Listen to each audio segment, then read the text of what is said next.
Hello everyone, welcome to our channel Shaem Tech BD. Check network latency and package loss using CMD.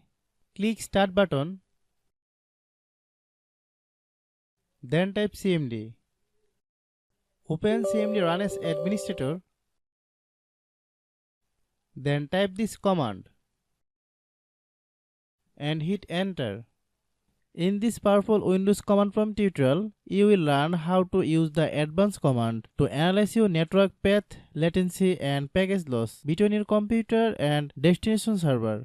Path ping is a combination of the ping and traceroute command. It provides detailed network diagnostics, making it extremely useful for troubleshooting slow internet, connection drop, routing issue and network performance problem. No third-party software is required.